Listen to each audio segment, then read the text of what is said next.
Welcome back to Growing Quality. My name is Elian, and in this video I'm going to take you through my analysis of Rivian. Now, at the end of this video you will have a clear understanding of what the company does, the economics behind it, who the top executives are, and the issues the company is facing. Now, for this video I'm just going to take my face off the screen so you can clearly see the graphs and the pictures I used for this video. So let's not waste any time and just dive straight into it. I know it might come as a surprise to you, but Rivian actually just sells cars. That's what they do. They sell cars. Or, as they stated themselves, Rivian exists to create products and services that help our planet transition to carbon neutral energy and transportation. Rivian designs, develops and manufactures category-defining electric vehicles and accessories and sells them directly to customers in the consumer and commercial markets. Rivian complements its vehicles with a full suite of proprietary value-added services that address the entire life cycle of the vehicles and deepen its customer relationships. Yeah, that's quite the mouthful for saying we sell cars. But they do sell nice cars. So right now, the main car that Rivian sells is the R1. This platform is shared between the R1S, the R1T, and the EDV. Now, the EDV, or electric delivery vehicle, I will tell more about in just a moment. But as Rivian is mostly selling the R1S, that's the one I'm highlighting here. Now, Rivian has also plans to develop the Rivian R2, which will share its platform with the R3. Now, the R3 will come in two models, the R3 and the R3X. And just like the R1 and the EDV, the R2 and the R3 will share a platform. Okay, so as mentioned, we have the EDV, or the electric delivery vehicle. Here we have two versions of the EDV 700 and 900, and these are just basically numbers that say how large the vehicle is. So the 900, of course, being larger than the 700. At the launch of the EDV, Rivian had an exclusive agreement with Amazon, where they could only sell to Amazon, and Amazon had an order of 100,000 units of this delivery vehicle. Now, during the Q3 earnings call of 2023, Rivian announced that the exclusivity agreement was over and Rivian could now sell the EDV to other companies. So as of now, we know that Rivian is also in talks with AT&T and currently doing a pilot where AT&T uses a fleet of EDV vehicles as well as R1s with the goal to improve safety, reduce cost, and cut the carbon footprint of AT&T. So now that you know what vehicles Rivian is selling, let's look at the management. Because as a CEO, we got RJ Scaringe. RJ is the Chief Executive Officer of Rivian, and he's been this for 14 years now, as he started the company in 2009. RJ started Rivian as he finished his PhD in mechanical engineering at MIT, and before his PhD he got a master's also at mechanical engineering and also at MIT. So he's smart. He's probably a lot smarter than me. Now then we have Claire McDonough, the CFO. Claire has been with Rivian for 3 years now, and before joining Rivian, Claire was working at JP Morgan, Fairway Markets and Credit Suisse, where she had multiple roles, with the latest at JP Morgan being the managing director and co-head of disruptive commerce. She was an executive director of retail and consumer investment banking, so she knows a thing or two about what investors want. That's the point I'm trying to make here. After the CFO, we go to the CEO, Frank Klein, and this is where I think Rivian has a superstar on their hands, because Frank started off at Daimler, where he ended up as head of operation Mercedes-Benz Vans. Now, this position he held for 5 years, from 2014 to 2019, and after this is where it gets really useful for Rivian what they are doing now. Frank joined Magna International, where he ended up with the job of president at Magna Steyr. Magna Steyr, to give you an idea, is a manufacturing plant that builds cars for other manufacturers. So for example, the Mercedes G-Class is being built there, but also the Fisker Karma is built by Magna Steyr. Also, some BMWs are built at their plant. So it's a really big plant that creates cars and where they have to make the manufacturing lines ideal for the cars they are going to manufacture. Now this is where I say this is a superstar for this team, because right now Rivian is really trying to optimize their production lines in order to become profitable. Now I will go more into the numbers for profitability in a second. Let's then look at the growth of Rivian, because as we can see, I have two tables here. The left one is deliveries per quarter and the right one is revenues per quarter. Now we can see that Rivian started 2021 with 1,000 deliveries in Q4. This was not actually just Q4, this was Q3 as well, but they declared it themselves as having finished 2021 with about 1,000 deliveries. Now what followed is a very impressive ramp, because in 2022 they immediately went to 1,200 vehicles, almost 4,500 vehicles, 6,500 vehicles, and 8,000 vehicles. And by the end of 2023, the company already delivered almost 14,000 vehicles. Now, as of yesterday, also Q1 2024 deliveries were announced, and the company guided for a decline of 10 to 15%. However, the company still managed to deliver 15,588 vehicles, which is quite impressive, seeing the overall market for EVs right now. That story about the market for EVs I will get back on later, but first let's look at the other table, and that's the revenues per quarter. Because as the company has been increasing their sales significantly, they have also been able to scale their revenues at a very fast pace. Now, of course, as we have the deliveries, we don't yet have the revenues, but we can still look at the Q4 numbers for each year to see how the company has grown these. So during Q4 of 2021, the company only had $54 million worth of revenues.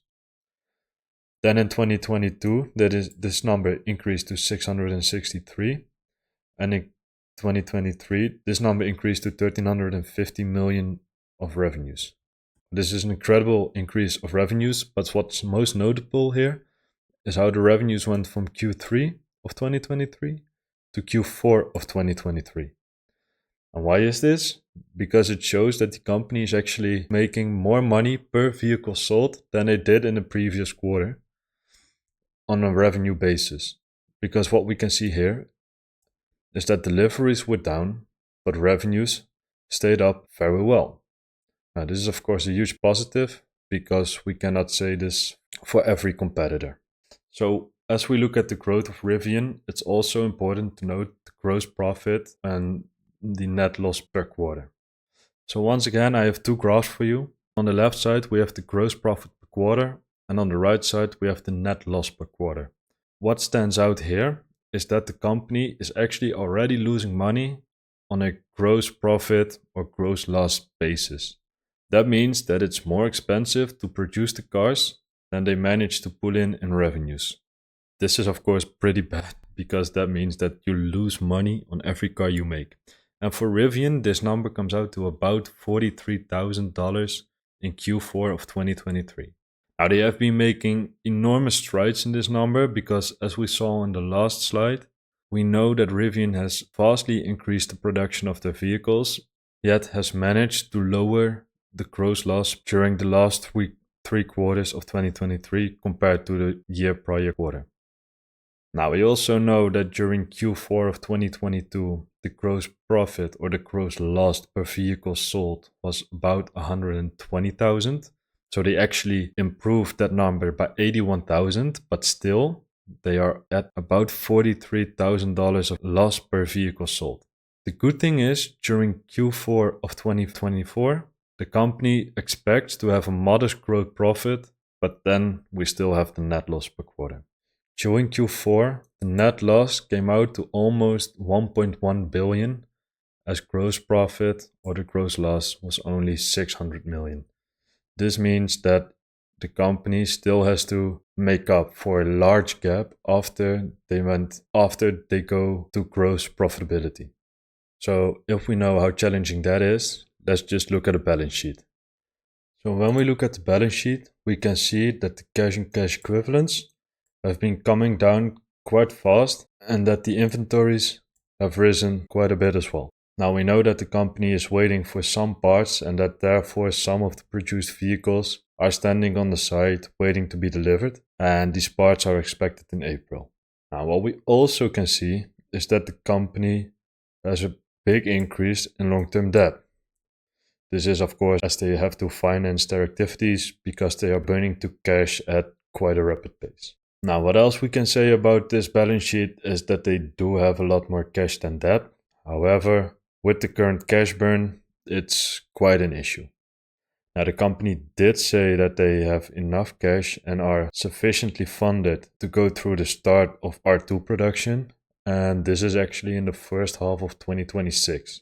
So the company does expect to have sufficient funds for a long time, but it wouldn't be shocking if they do a capital raise or if they raise capital on the markets and dilute shareholders a bit for it. After all, this is what the stock market is for, although for investors, this is the less fun part. So we also have the cash flow statement, and from the cash flows, we can see that the company lost almost 5.5 billion from operating activities and lost another 2.5 billion from investing activities. However, the company did have cash provided from financing activities of 3.1 billion, but yeah, they had a cash burn of $4.2 billion for the year. With a cash position of $7.8 billion, that's not the best spot to be in. However, once again, Rivian has stated that they are sufficiently funded through the beginning of R2 production, which will be in the first half of 2026. Quite curious to see how they get there if they have cash with their current cash burn for about 20 months. Yeah, that's gonna be a challenge. Now, Rivian is not only facing some problems with their balance sheet, they are also facing sector issues, with the first one being, well, their competitors. Tesla, Polestar, Xpeng, Li Auto, they are all coming for their share in the EV market, and this is only seen to be ticking up. This problem is mostly for Tesla, as they used to have the biggest market share of all, but competition is increasing in the sector, and the Chinese manufacturers are not afraid to undercut the American manufacturers on price. Now, of course, there are two sides to the argument when you try to grow your market share by undercutting the price of your competition, and that's due to this man.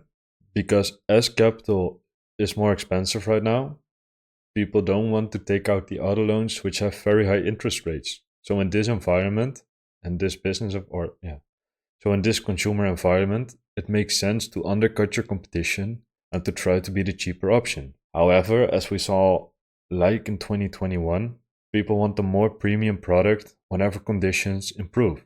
This means that as the Fed will start to lower rates, which they have signaled to want to do 3 times this year, and they are still signaling to do so, trying to undercut prices becomes the only thing you have, and at some point being the cheap option is not the good option anymore. So when we talk about Jerome Powell and the Fed, it's also important to note that it is an issue that inflation has been looking sticky for the first 2 months of this year. The reason I say so is that if inflation stays elevated, this will make it more unlikely that the Fed and Jerome Powell will cut interest rates. And cutting interest rates is what the electric vehicle market needs quite badly. So apart from these issues in the sector, there are also company-specific issues. For one, the production of the R1S and the R1T. We know that the EDV, the delivery vehicle, can be made at a gross profit, but these two vehicles cannot. We also know that the R1S is slightly more efficiently built than the R1T. However, the company still loses money on the production of both vehicles. Now, during Q2 and Q3 of 2024, the factory in Normal, Illinois will be shut down for a prolonged period of time. This will be actually a couple of weeks in order to make adjustments to the manufacturing line of the R1. They will increase the capacity and they will make sure to get the production more efficient. Now, as I already mentioned, the company lost $43,000 per vehicle during Q4 of 2023, And by the end of Q4 2024, the company wants to make a modest gross profit on each vehicle they sell. And the planned shutdown is the most important step in achieving this. So how does the company plan on doing this? Well, 50% of this gap will be bridged by lowering the variable cost. This is, for example, material costs. And this will be done by making engineering improvements to the ECUs and the wiring harness. Then the second step to bridging this gap is by improving the efficiency of the production line, as it will be able to produce about 30% more cars. Now the last 15% will be achieved through higher revenues per unit, and this can be done through accessories or by software-enabled services. So then we have one more company issue, and that's the fact that the company is building a plant in Georgia.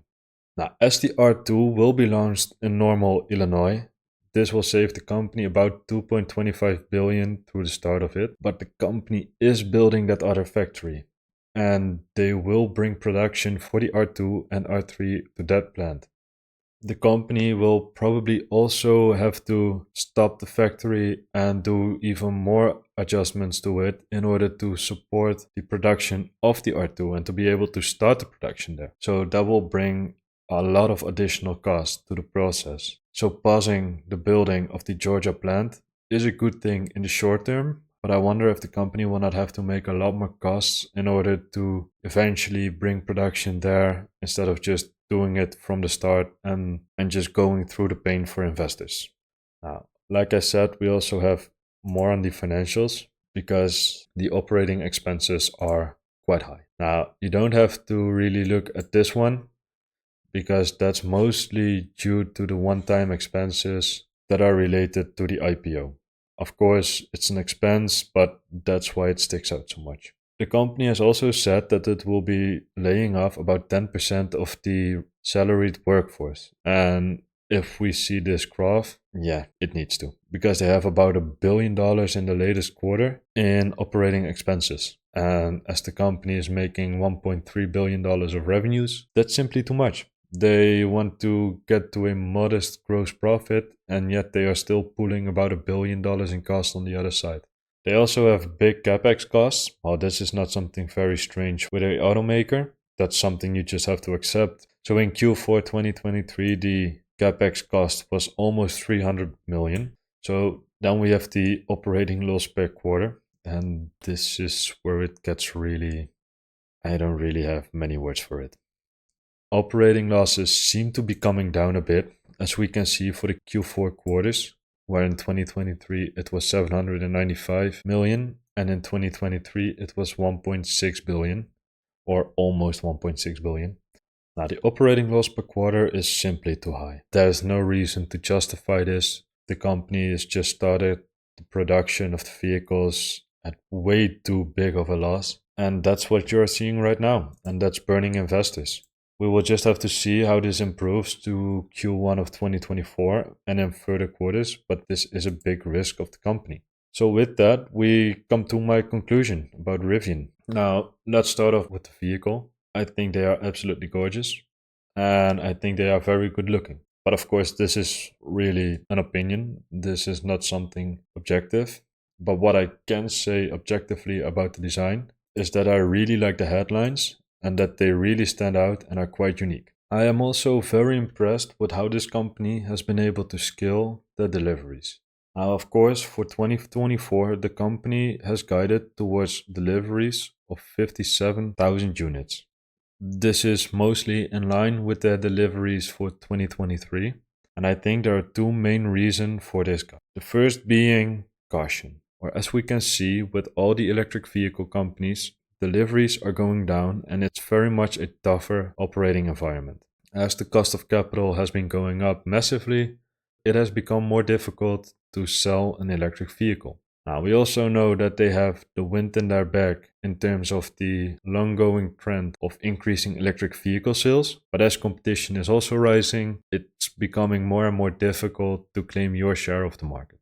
So then we have the gross profitability. As Rivian is trying to get the R1 to a positive contribution margin, this is something they really have to do. They cannot get away with losing $43,000 on every delivered vehicle anymore. This is also what you see from the markets, as investor sentiment got back down to earth, but also as it turns out that selling an EV is not as easy as it sounds. So in my opinion, the company needs that gross profit and they need it desperately. So if they will not be able to do so in Q4 2024, that will be a huge letdown. Now, if you came this far in the video, there is something I want to show you. And that's this. Something I have been tinkering on. And it's basically what I have just been presenting you today. It's a small research letter of Rivian, which I plan to send to an email list. So if you're interested in that, let me know in the comments down below. And don't forget to subscribe, and I hope to see you next time.